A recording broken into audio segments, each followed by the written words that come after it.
Investiciono razvojni fond od međunarodnih partnera dobio je podršku za povoljne kredite za žene, mlade, zeleni biznis u tekućoj godini. Sa nama je Irena Radović, direktorica IRF-a. Dobro jutro i dobro nam došli. Hvala vam na pozivu. Jako mi je drago što sam danas u studiju.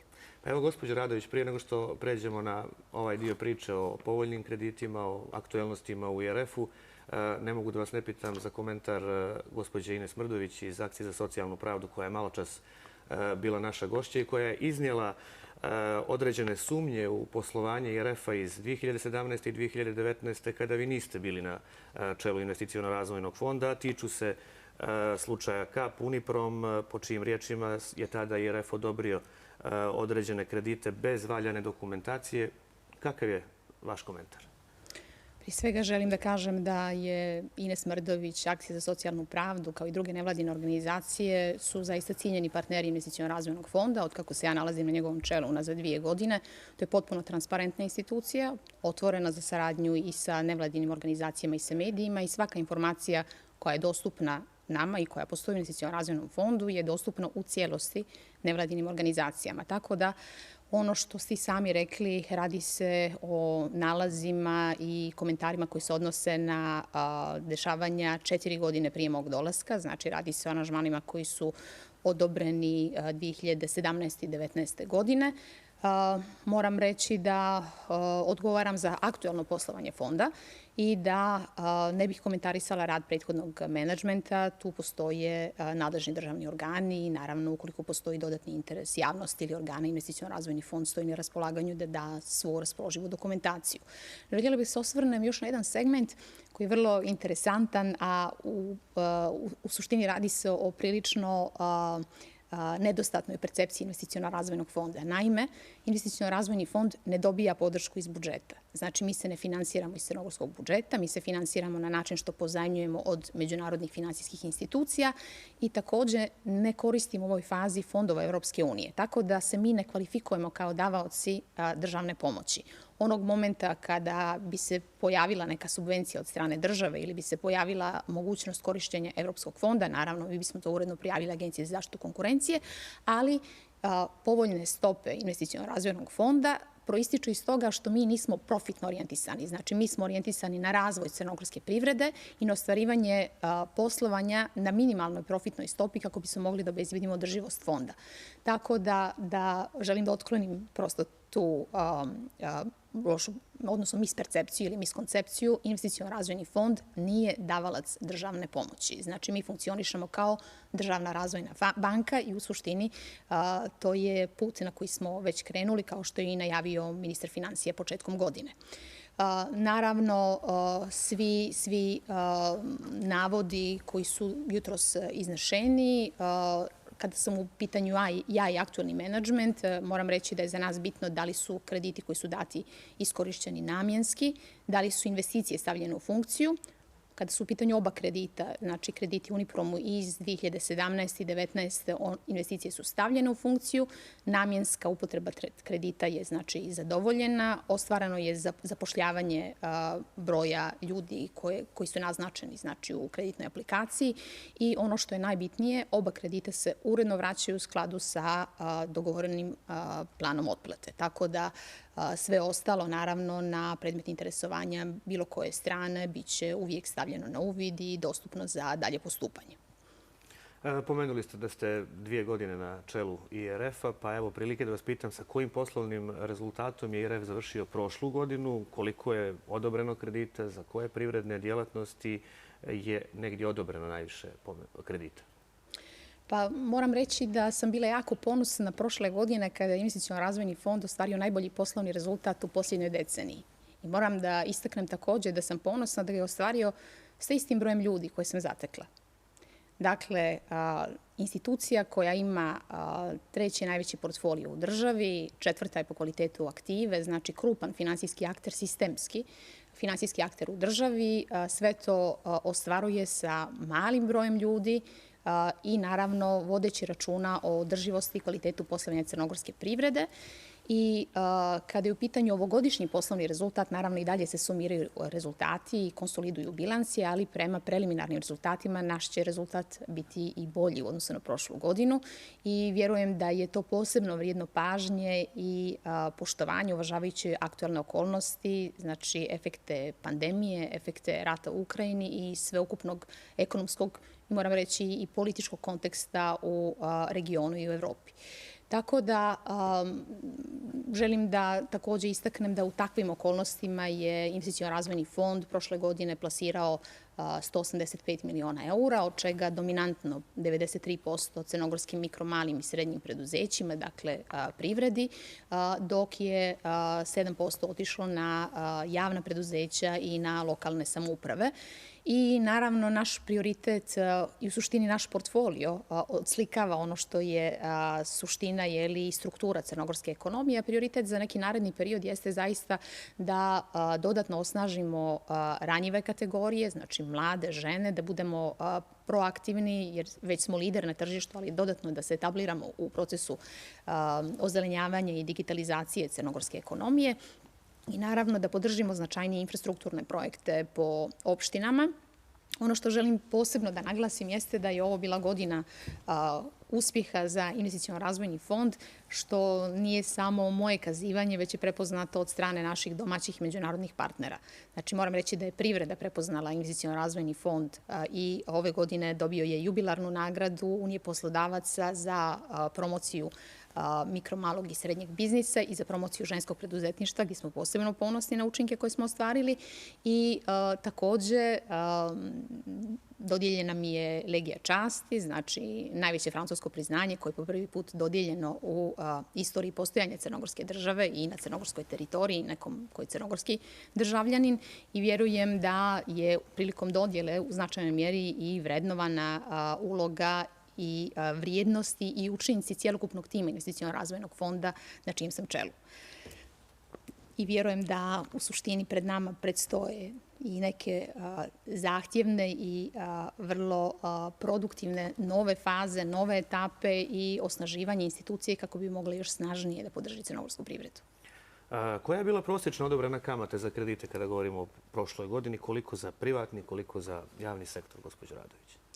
Pa kao što sam već negdje u uvodu rekla kada sam govorila o strukturi finansiranja Investicionog razvojnog fonda, mi nismo primarno orijentisani na profit i zbog toga su naše kamatne stope niže nego kamatne stope kod komercijalnih banaka. Znači, one zavise od, naravno, kamatnih stopa na naše izvore finansiranja, znači od aranžmana koji imamo sa međunarodnim kreditorima. Svjedoci smo da, pogotovo od drugog kvartala prošle godine, u uslovima globalnih negativnih kretanja, uslovima inflatornih pritisaka, rasta kamatnih stopa na finansijskim tržištima, da je Investicioni razvojni fond uspio snažnim naporima da očuva kvalitet, reći ću, povoljne ponude i niskih kamatnih stopa kako bi i u ovim kompleksnim okolnostima osnažio crnogorsku privredu i moram reći da je kamatna stopa i na kredite privredi i na kredite, naravno, javnim preduzećima i lokalnim samoupravama bila na nivou nešto iznad 3% i vjerujem da je to jedan snažan napor, jedan snažan učinak koji smo napravili kao tim, naravno u uslovima kada kamatne stope već postavljaju pitanje održivosti i kada najave Evropske centralne banke, koja je za nas ključni reper, su takve da će se zaoštravati monetarna politika u narednom periodu i naravno to isto reperkutovati na uslove poslovanja privrede i uslove zaduživanja.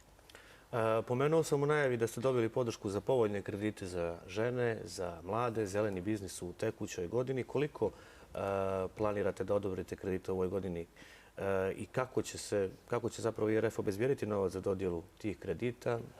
Namijenjeni će biti onima koje sam pomenuo, je li tako? Tako je. Investiciono razvojni fond, kao što sam i istakla, kreditna sredstva obezbeđuju u saradnji sa svojim međunarodnim partnerima. Radi se, dakle, primarno i o ključnom strateškom partneru, Banci Evropske unije, znači najvećoj multilateralnoj finansijskoj instituciji na svijetu, znači Evropskoj investicionoj banci. Naravno, naši značajni partneri su i Francuska razvojna banka i Banka za razvoj Savjeta Evrope. Novca ima dovoljno. Mi ove godine planiramo da plasiramo najmanje 150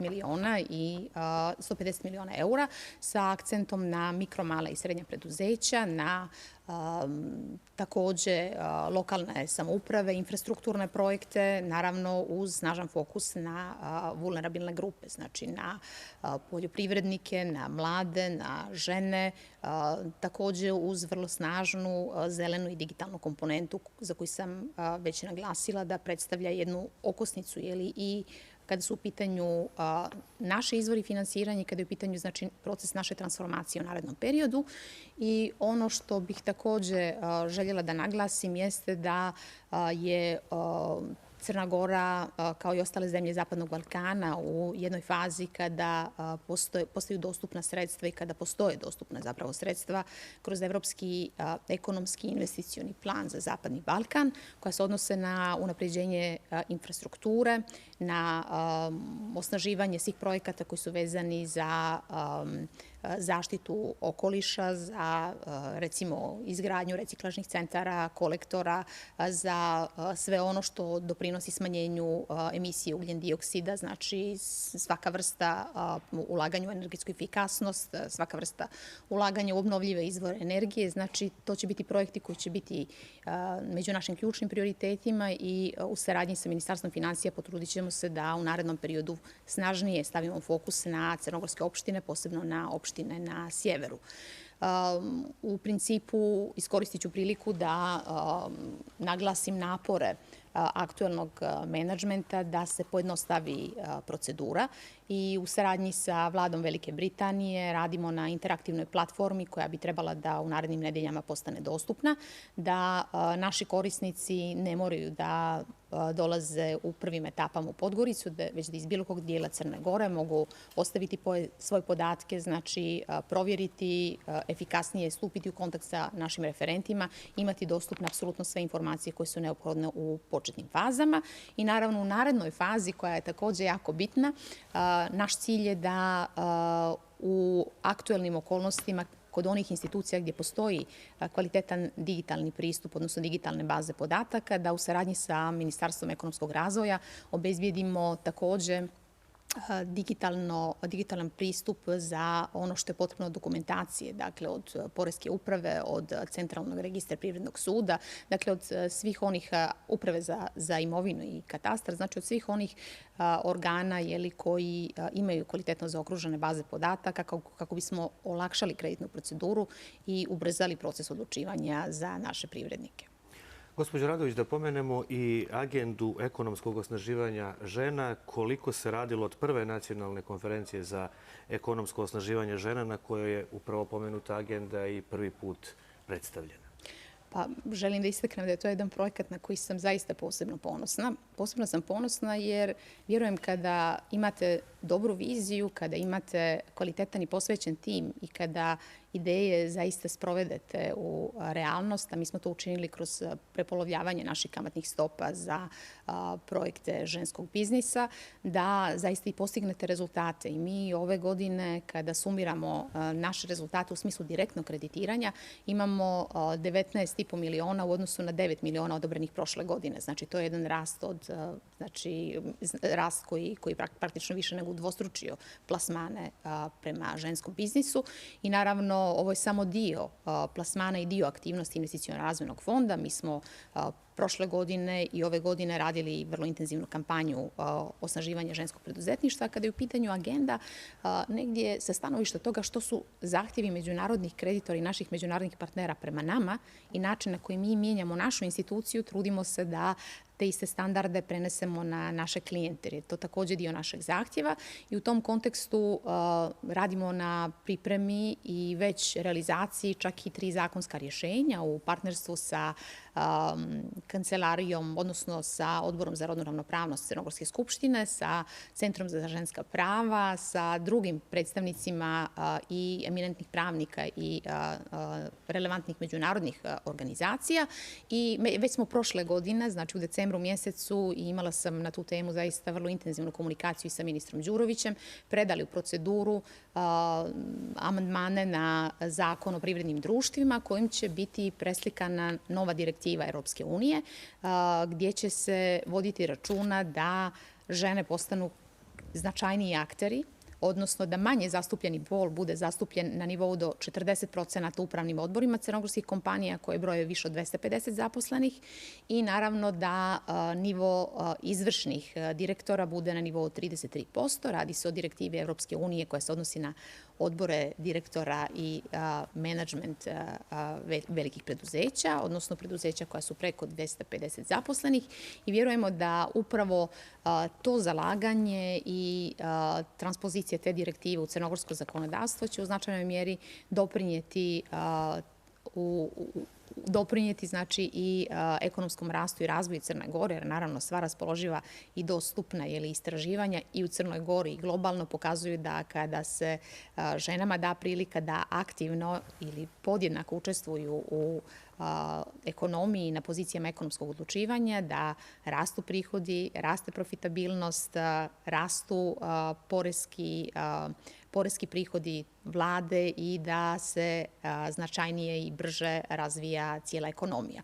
Tu želim također da istaknem da radimo na još 2 zakonska rješenja. Jedno smo također predali u decembru u proceduru, znači novi zakon o zaštiti od zlostavljanja na radu, kako bi i naravno rodno zasnovane diskriminacije, kako bi radni ambijent postao stimulativniji upravo za oslobađanje ženskog potencijala i naravno treći dio koji se odnosi na prevazilaženje jaza u zaradama između polova, koji je prilično naglašen u Crnoj Gori i u regionu i gdje imamo naravno aktivnosti koje su u partnerstvu sa Vladom Velike Britanije, koja je odnosno Kancelarija za rodnu ravnopravnost i ekonomski razvoj kabineta premijera Velike Britanije je naš ključni partner u realizaciji tog projekta.